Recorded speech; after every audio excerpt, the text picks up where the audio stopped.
Hello everyone, hope you're doing well today. Today I want to go over 5 things that you should know if you're going to buy a 6.0 Powerstroke or if you already own one.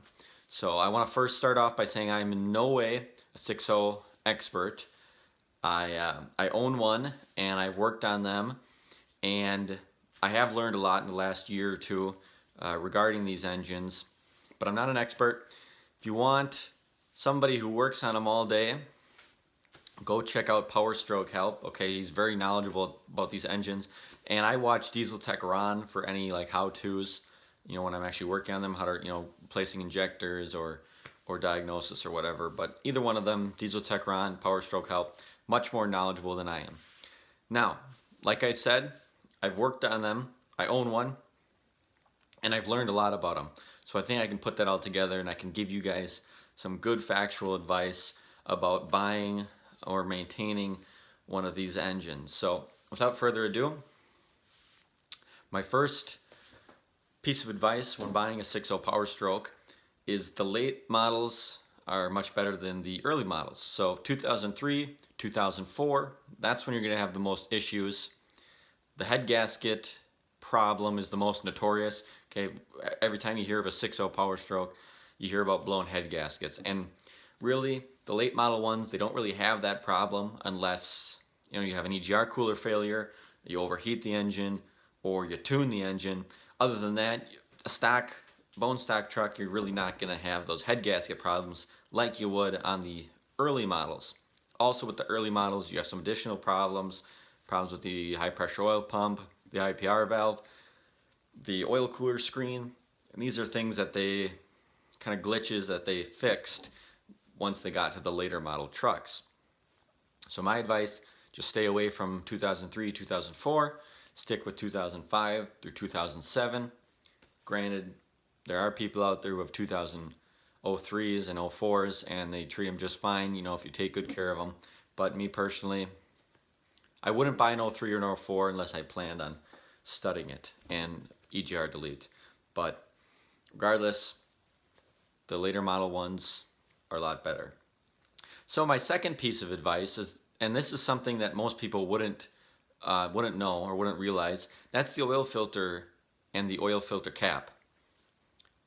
What happened was the aftermarket ones that came out for these, like the Napas and the Wixes, had different size oil filters as well as different size taller oil filter caps.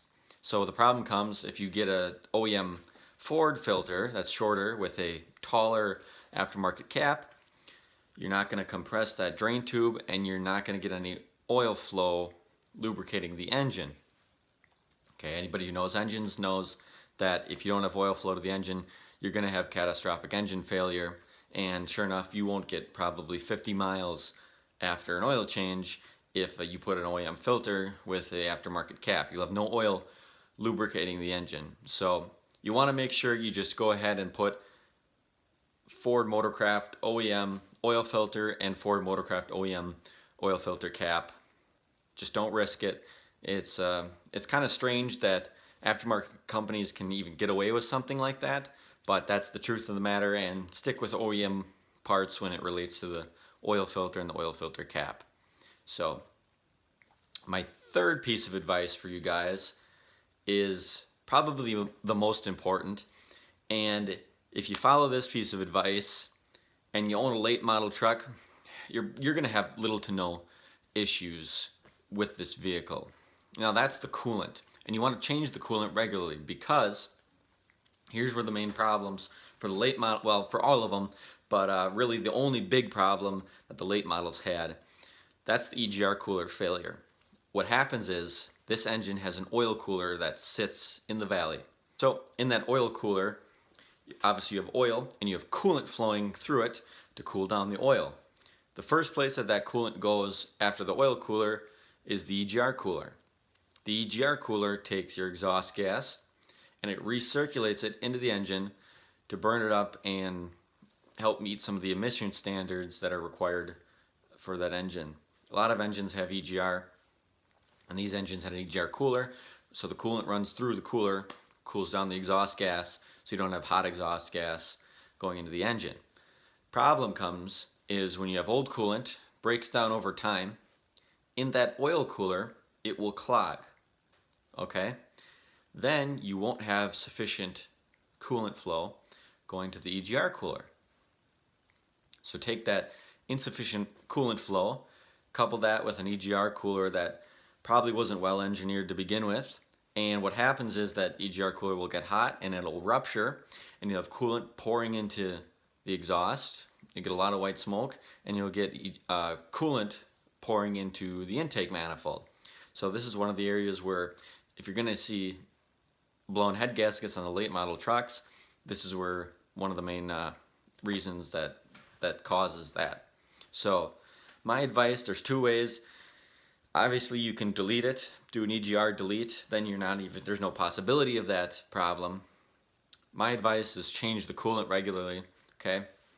Even if you do EGR delete it, you still want to do that. It's just good maintenance for any vehicle. But if you don't change, or if you don't delete the EGR cooler, or you don't bulletproof it, you got to change that coolant regularly, and you got to change it. I would recommend every 50,000 miles. Okay, that's very often. Most vehicles, it's 100 to 150,000 is when you should change your coolant. But because this engine is a problem, such a big problem like with the EGR, I would recommend just changing it every 50,000 miles. And you want to put either a Ford Motorcraft coolant or a good quality coolant. So I know some people use a Caterpillar coolant. Doesn't matter, just make sure you change it regularly. Also, some people will put a coolant filter. I know Powerstroke Help is big on those, and that helps, but you still, regardless, want to change your coolant and want to change it regularly. So if you're buying a Ford 6.0, that's the first thing you should do. Also, if you have access to the tools to read oil temps and coolant temps on these trucks, you compare the two, and if they're very different, it's a sign of a clogged oil cooler, and you want to get that figured out before your EGR cooler ruptures. But regardless, if you change the coolant in these trucks regularly through the life of the truck, that EGR cooler will last a very, very, very long time, and you'll have little to no issues with the truck. So change your coolant, change it regularly. Now, number 4, and that's no aggressive tunes. Now, like I said earlier, the early model trucks, you might as well just plan on studying them regardless, even if you're not going to tune them, okay? They just have a lot of issues with blown head gaskets. The late model ones, however, not the case. But if you are going to tune it, me personally, I would not tune a stock engine.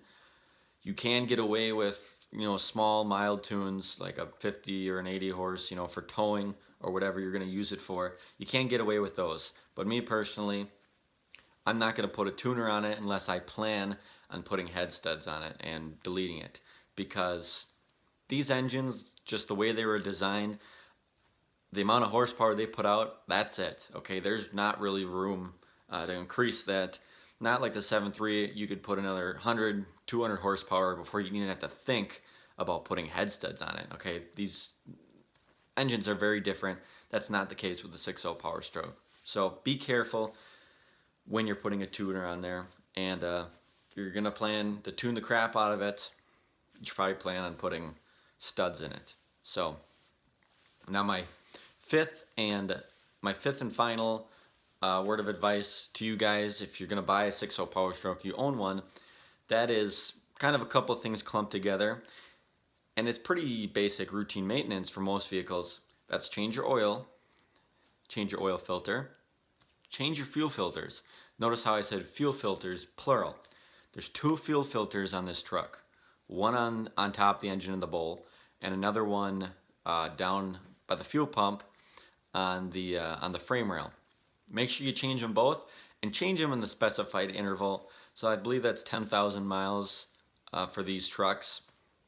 If you want to go overboard, you could change it every time you change the oil. But every 10,000 miles, change the fuel filters, and that'll really help out your injectors and the longevity of them. Also, change the oil, and change the oil regularly. I know some people want to, get an extra 2,000-3,000 out of an oil change. You can probably get away with it. Me, I'm not going to risk it, especially on these engines. These engines are a HUE injection system, so they use a high pressure oil pump to fire the fuel injectors, and so they not only use oil to lubricate the engine, they use oil to fire the injectors. So oil is vital on these engines. My advice, change it the specified interval. 7,500 I think is what it is. And use a good quality synthetic oil. I always use a Shell Rotella. I use a 15W40 and that works just fine, and I change it regularly. And then change the oil filter with a Ford OEM like we talked about before. OEM filter cap, and you're good to go. So if you do those three things, you're going to not only increase the life of the injectors, you're going to increase the life of the truck or the engine as a whole. So that's my 5 pieces of advice for anybody going out and buying a 6.0 Powerstroke engine. If you do those 5 things, if you know those 5 things, let me tell you, these engines can be very good, reliable engines. Everybody, when they think of the 6.0 Powerstroke, a lot of people want to say it's the worst diesel engine of all time. It's really not the case, okay? Yes, they have common problems, especially those early model ones, but internally, they're very sound engines, very strong engines, and if you know what you're doing, they can last hundreds and hundreds and hundreds of thousands of miles. So, I hope you enjoyed the video. If you did, go ahead and leave a like and subscribe. If you want to see more videos like this, I've got videos on the 6.0, working on the 6.0. I've got a couple of 7.3s, and I've got more toys around here that we work on. So if you want to see more content like this and some wrenching on trucks and toys, go ahead, subscribe. But regardless, I hope you enjoyed the video. I hope you enjoy the rest of your day, and thanks for watching.